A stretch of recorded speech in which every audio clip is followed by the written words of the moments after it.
لیکن شہروں کی عید اور ہمارے ان دیہی علاقوں کی عید میں کتنا بڑا ڈفرنس ہے کہ آج عید کی نماز کی ادائیگی کے بعد ہم ایک دوسرے کے ساتھ بغل گیر ہوں گے، ایک دوسرے کے گھروں میں جائیں گے، ایک دوسرے کی ضیافت کریں گے، ایک دوسرے کے ساتھ جو ہے وہ حسن اخلاق کا مظاہرہ کریں گے. لیکن شہروں کے اندر تو لوگ اپنے گھروں کے اندر ہی محصور ہو جاتے ہیں. میری گزارش یہ ہوگی کہ ہماری جو فیملیز ہیں ان کو ہمیشہ عیدوں کے موقع پہ ہمارے گاؤں کے اندر ہی عید ادا کرنی چاہیے، اس لیے کہ یہی وہ موقع رہ گیا ہے جب ہم ایک دوسرے کے ساتھ میل جول ہوتا ہے، ایک دوسرے کے ساتھ تعلق ہوتا ہے.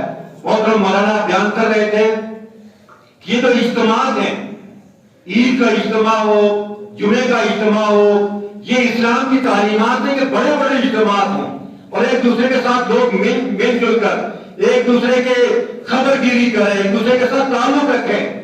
اور آج سے 15 20 25 سال پہلے جب ہم دیکھتے ہیں تو ایک ہی عیدگاہ میں ہمارے پورے ڈھک کے لوگ، ہمارے دانیات کے لوگ، ہمارے ہلوٹ کے لوگ، یعنی کیل نرول سے لے کے ایک اجتماع ہوتا تھا اور سارے لوگ ایک دوسرے کے ساتھ جو مل کے جاتے تھے، ایک دوسرے کے ساتھ جو ان کی ملاقاتیں ہوتی تھیں.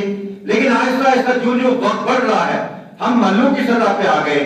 تو میرے خیال میں جو عید کا بنیادی مقصد ہے، بہت سارے لوگ جانتے ہیں کہ آج بھی نیلا پٹ میں ہزاروں کا اجتماع ہے اور 12 دری میں وہ سارے لوگ عید کی نماز ادا کر رہے ہیں اور وہاں ہزاروں لوگ اکٹھے. کوٹری میں آج بھی بہت بڑی تعداد میں لوگ وہاں پہ عید کی نماز جو ہے وہ سارے پورے گاؤں کی سطح پہ، ہمارے ضلع بان کا بہت بڑا گاؤں ہے اور جس کی شاید جو ہے وہ 15 12 13 جو ہے اس کے پولنگ اسٹیشن ہے، وہ سارے لوگ ایک جگہ پہ عید کی نماز ادا کرتے ہیں. اور یہ ایک میسج ہے اور میسج ہوتا ہے کہ ہم سارے لوگ جو ہے وہ ایک جگہ پہ اکٹھے ہوتے ہیں اور ایک پیغام دیتے ہیں کہ ہم ایک علاقہ ہیں، ایک برادری ہے اور پھر اس میں ایک دوسرے کے ساتھ ملاقاتیں ہوتی ہیں. تو میری گزارش یہ ہوگی کہ آئندہ ہم سارے لوگ اس کا اہتمام کریں. عید کے اس موقع پہ یقیناً ہم سب نے جو یہ وقت گزارا ہے، آج اللہ کے نام حاضر ہے کہ رب العالمین ہماری اس کاوش کو، ہماری ساری صحیح کو اپنے ہاتھ قبول فرما.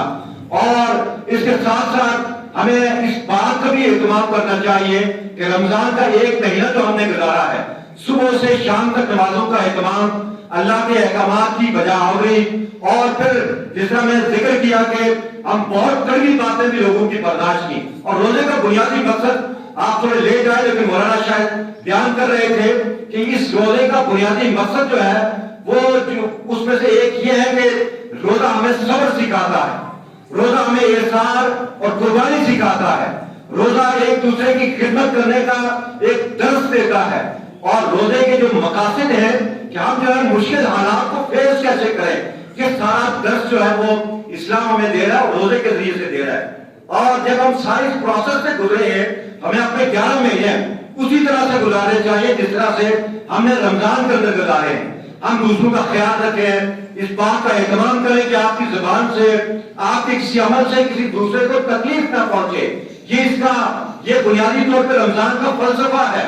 اور دوسرے لوگوں کا خیال رکھنا، ان کو خوشیوں میں شامل کرنا، یہ ہم سب کی ذمہ داری ہے. آپ میں سے تقریباً سارے جو بالغ لوگ ہیں یا جو گھروں کے سربراہ ہیں انہوں نے فطرانہ ادا کیا ہوگا. یہ فطرانہ کس لیے ہے؟ آپ باقی لوگوں کو اپنے خوشیوں میں شامل کر رہے ہیں. یہ اسلام کی تعلیمات ہے جس پہ مجھے اور آپ کو عمل کرنا ہے. میرے دوستوں اور بھائیوں آخری گزارش یہ کرنا چاہتا ہوں کہ یہ ساری جو پریکٹس ہم کرتے ہیں، یہ ساری کوششیں جو کرتے ہیں وہ ساری اس لیے کرتے ہیں کہ رب ہم سے راضی ہو، اللہ تعالیٰ خوش ہوں.